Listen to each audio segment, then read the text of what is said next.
Normalmente, quando ouvimos falar em sacrifícios humanos, nos vem à mente culturas antigas, deuses pagãos, rituais bárbaros, oferendas a Baal, crianças queimadas para Moloque, corações arrancados em nome de deuses astecas. Mas e se eu te dissesse que o Deus da Bíblia, aquele mesmo que muitos chamam de amor, justiça e perfeição, também aceitou e até exigiu sacrifícios humanos em muitas passagens bíblicas? A Bíblia, quando lida fora das lentes da fé cega, mostra claramente que o Deus de Israel agia de forma semelhante às divindades da Idade de Bronze, um Deus vingativo e sedento de sangue humano. E isso não é uma acusação vazia, é um facto textual, histórico talvez, mas eu vou te provar através da própria Bíblia. Para você que é novo no canal, eu sou o professor Domingos Simão, o parteiro da razão, e você é bem-vindo ao meu canal. Inscreva-se no canal, ative o sininho para receber notificações sempre que publico um vídeo novo. Deixe aquele like maroto, compartilhe o vídeo com os amigos e principalmente aqueles amigos que são crentes. E não se esqueça, comente sempre que puder para que eu possa saber que este conteúdo agregou algum valor em você. A Idade do Bronze, período entre aproximadamente 3.300 antes da Era Comum e 1.200 antes da Era Comum, foi marcada por uma sociedade que via o sangue como ponte entre o humano e o divino. Era comum sacrificar seres humanos para garantir boas colheitas, proteção divina, vitórias em guerra ou perdão dos deuses. Nesse contexto, Yahweh, o Deus de Israel, não surge como exceção à regra, mas como parte de um mesmo padrão mental e religioso, também fundamentalista e ignorante.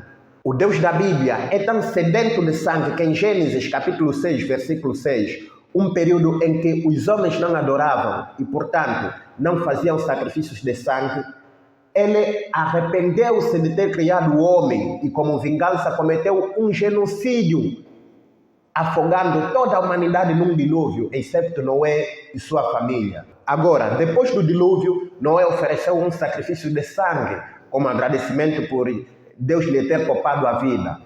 E quando o Deus da Bíblia sentiu o sabor do sangue fresco, ficou tão feliz, mas tão fora de si e descontrolado que arrependeu-se de ter destruído a terra com o dilúvio. Não é? Um Deus onisciente arrependeu-se de ter destruído a terra com o dilúvio e prometeu nunca mais amaldiçoar a terra, conforme se pode confirmar no livro de Gênesis, capítulo 8, versos 20 a 21. E fez um pacto perpétuo com Noé, em Gênesis, capítulo 9, versos 8 a 17, de que nunca mais destruiria a terra com dilúvio, e como sinal deste pacto colocou o arco-íris nas nuvens. O facto de Deus colocar o arco-íris como sinal de que não mais destruiria a terra com dilúvio deixa claro que a Bíblia não é inspirada por um Deus onisciente, visto que os fundamentalistas e ignorantes escritores da Bíblia não sabiam que o arco-íris é causado pela refração, reflexão e dispersão da luz do sol nas gotas de água suspensas no ar, formando assim um aspecto de cores em formato de arco. Esses fundamentalistas não sabiam isso. Mas você vai me dizer, tá bom, parceiro, não muda de assunto. Mas até aqui, Noé apenas sacrificou animais. Onde está o sacrifício humano, conforme disseste? Vamos começar com uma das histórias mais conhecidas da Bíblia. Em Gênesis, capítulo 22, versos 1 a 19. Deus ordena a Abraão que sacrifica o seu filho. Sim, o próprio Deus, não o diabo nem um inimigo. Abraão obedece, prepara a lenha, amarra o menino e ergue o facão pronto para degolar o menino. E só então, no último segundo, Deus manda parar. E qual é a moral da história que os crentes apresentam? A moral da história que os crentes apresentam é que Deus apenas testou a fé de Abraão, querendo ver se Abraão fosse fiel ou não. Aliás, a própria Bíblia diz que agora sei que o que está no teu coração, agora sei que és fiel. Mas pense comigo e vê por ti mesmo as incoerências lógicas e o grau de perigosidade que este texto causa aos crentes. Primeiro, que tipo de ser moral exige a disposição de um pai em matar o próprio filho como prova de lealdade? Se Deus é onisciente, por que precisa testar a lealdade de qualquer pessoa que seja? Isso não é diferente das práticas que ocorriam ao redor de Israel naquela época. Por isso é que na história Abraão não estranhou o pedido de Deus, pois era algo comum entre os povos da época. E mais, o Deus bíblico elogia esse comportamento de Abraão. Isso não é compatível com a ideia de um Deus universalmente amoroso, mas sim com a lógica tribal e arcaica da Idade do Bronze. E o legado prejudicial desse comportamento é que até hoje os líderes religiosos nos seus púlpitos fazem pregações do tipo: querem ser abençoados? Deus não abençoa qualquer um, não. Deus não abençoa qualquer um, não. Deus, para te abençoar, primeiro tem que provar a tua lealdade. Deus não quer ninharia, não. Deus não quer migalhas. Deus quer tudo que você tem. Deus quer o teu Isaac. Traz o teu Isaac aqui para o altar de Deus. Traz tudo que você tem. Ouro, prata, dinheiro, o teu carro, tudo. E Deus vai te abençoar abundantemente. Pregações como essas deixaram e continuam deixando muita gente na desgraça e escassez econômica. Sem falar de fundamentalistas que literalmente degolam o seu filho dizendo ter ouvido uma voz. Agora você vai me dizer: parteiro, isso não prova que Deus aceita sacrifícios humanos. Abraão não chegou a sacrificar o seu filho. Onde está a prova de que Deus da Bíblia aceita sacrifícios humanos? Se Levítico capítulo 18, versículo 21, Deus proíbe os israelitas de sacrificar os seus filhos a Moloque. E Jeremias capítulo 7, verso 31, o próprio Deus repreende os israelitas que queimavam os seus filhos a Moloque, dizendo que nunca ordenou, nem tinha passado pelo seu pensamento o sacrifício de filhos a Moloque. Agora me responde, parteiro, te apanhei, Pois é, o contexto de Levítico, capítulo 18, versículo 31 e capítulo 7, versos 31, é um contexto de ciúmes. Os israelitas ofereciam sacrifícios de seus filhos ao Deus Moloque e, de fato, coisa que ele não ordenou, segundo a Bíblia, e nem passou pelo coração dele. Mas isso não quer dizer que ele também não tenha ordenado sacrifícios humanos para si mesmo, porque ele ordenou sim.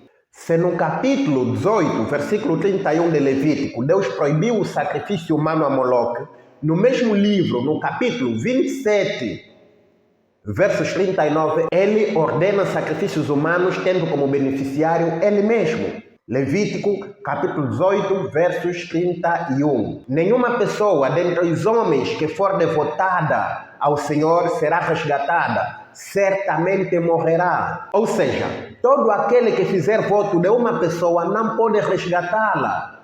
Isto é, não pode arrepender-se ou voltar atrás com a decisão e salvar a pessoa que já foi entregue em voto a Deus. Uma vez feito o voto de sacrificar alguém, esse alguém é uma pessoa, não é? Para Deus, é obrigado a cumprir o voto. Jefté foi um dos que teve o desprazer de cumprir a rigorosa lei do Deus da Bíblia. Em Juízes, capítulo 11, versos 29 a 40, Jefté faz um voto a Deus dizendo: se eu vencer a guerra, oferecerei em sacrifício a primeira pessoa que sair de minha casa. Agora, Jefté vence a guerra e a primeira pessoa a sair de sua casa é ninguém mais, ninguém menos do que a sua querida, amada e filha única. E atenção que eu não disse única filha, eu disse filha única. E há uma diferença entre essas duas expressões. Única filha significa que para além dessa filha pode ter ainda outros filhos, no caso do gênero masculino. Já filha única significa que o indivíduo apenas tem uma filha e essa filha não tem nenhum irmão. E essa filha única de Jefté foi a primeira a sair de casa. E Jefté cumpre o voto, mata a sua própria filha em sacrifício, como oferenda a Deus pelo favor de lhe dar a vitória na guerra. Jefté conhecia a história de Abraão e talvez tivesse pensado: não, Deus vai impedir essa atrocidade no último momento. Deus não vai me deixar fazer essa barbaridade. Pasmem. A Bíblia não diz que Deus o impediu, nem o condenou. Pelo contrário, a história é contada nos púlpitos de hoje como uma lição de fidelidade. Mas agora a questão é: onde está a justiça? Onde está o amor divino? Jefté não foi repreendido e o Deus que outrora parou o facão de Abraão agora silencia-se perante o assassino e aceita o sacrifício. Existe ainda um outro caso de sacrifício humano para Deus. Em 2 Samuel, capítulo 21, versos 1 a 9, a Bíblia conta que nos dias de Davi houve uma fome de 3 anos consecutivos. Davi consultou Deus e o Deus respondeu que essa fome é por causa de um erro que Saul havia cometido, matando os gibeonitas, que haviam feito um pacto de paz com Israel. O grande problema era que Saul havia quebrado o pacto e tinha tentado exterminar os gibeonitas. Spoiler, Saul já estava morto fazia tempo. Homens, mulheres e crianças inocentes sofriam de fome pelo erro de Saul, que já estava morto fazia tempo. Agora a questão é, cadê o Deus que disse em Ezequiel, capítulo 18, verso 20, que a alma que pecar, essa morrerá? Cadê o Deus que disse que o filho não levará a maldade do pai, nem o pai levará a maldade do filho? A justiça do justo ficará sobre ele e a impiedade do ímpio cairá sobre ele. O Deus Todo-Poderoso, amoroso, onisciente, não conseguiu evitar a fome provocada pelo erro de Saul e permitiu que Davi fosse negociar com os gibeonitas, perguntando o que devia fazer para aplacar a ira de Deus. Os gibeonitas responderam que querem 7 descendentes de Saul para os enforcar em sacrifício para o Deus da Bíblia. E pasmem, Davi arranca os filhos dos braços das suas mães, que choram inconsolavelmente, e os entrega aos gibeonitas, que os enforcam no monte diante de Deus da Bíblia e em público. E Deus da Bíblia aceita o sacrifício. Quando eu digo que esta não é Bíblia sagrada, é uma Bíblia sangrenta, muitos duvidam. Esta é uma Bíblia sangrenta. Mais um conjunto de sacrifícios humanos exigidos, aprovados e recebidos por Deus. E não é Moloque, é o Deus da Bíblia. Sim, o texto deixa claro, o sacrifício dos 7 descendentes de Saul foi feito por ordem divina, já que foi Deus que mandou consultar os gibeonitas e revelou que a fome era a punição provocada pelo próprio Deus. E depois que os 7 filhos de Saul são mortos, olha o que diz 2 de Samuel, capítulo 21, verso 14. Depois disso, Deus se aplacou para com a terra e parou com o castigo. Ou seja, o sangue dos descendentes inocentes de Saul foi o preço exigido por Deus para acabar com a fome. É esse Deus que você adora, esse Deus que você tem como um Deus de amor. Acho que está na hora de redefinirmos o que é amor. Mais uma vez eu te pergunto, cadê o Deus que disse em Deuteronômio, capítulo 24, verso 16, que os pais não morrerão pelos filhos, nem os filhos pelos pais, cada qual morrerá pelo seu próprio pecado? Cadê o Deus que disse em Números, capítulo 23, verso 19, que não era homem para que mentisse, nem filho do homem para que se arrependesse? Por que os descendentes de Saul tiveram de pagar com a vida pelos erros de Saul? Será que Deus mentiu e arrependeu-se do que disse? Ou essas contradições só provam que não existe nenhuma inspiração de um Deus onisciente na Bíblia? Mas que a Bíblia é, na verdade, uma construção humana e, portanto, imperfeita. E se pensas que o Novo Testamento corrige esse problema, pensa de novo. Jesus é retratado como o Cordeiro de Deus que tira o pecado do mundo, morto num sacrifício, num ritual de sacrifício, um ritual para apaziguar a ira divina. Eu não sei onde é que Deus tira tanta ira assim. Isso é essencialmente um sacrifício humano e voluntário, o que torna ainda mais cruel sob um olhar ético. Porque um Deus Todo-Poderoso precisaria de sangue humano para perdoar? Isso não é justiça, isso é arcaísmo. É o mesmo perdão dos deuses arcaicos, que exigiam sangue e carne humana para serem satisfeitos. No fim, o que a Bíblia revela é um Deus que, longe de ser eterno e superior às criaturas ao redor, reflete perfeitamente os costumes e crenças da Idade do Bronze. Um Deus que testa os seus fiéis com ameaças de morte, que permite assassinatos ritualísticos, e que resolve o problema do pecado com um derramamento de sangue humano. Se esse é o Deus que nos é vendido como santo, justo, amoroso e merecedor da nossa adoração, devemos nos perguntar, será que ele não é apenas mais um produto da mente humana?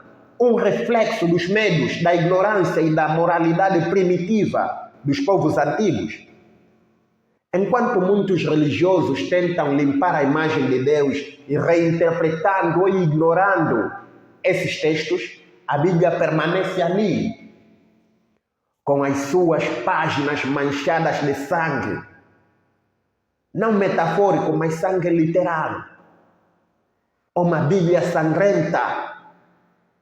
E esse sangue foi muitas vezes derramado em nome de um Deus supostamente diferente dos outros. Mas como vimos, ele não é tão diferente assim.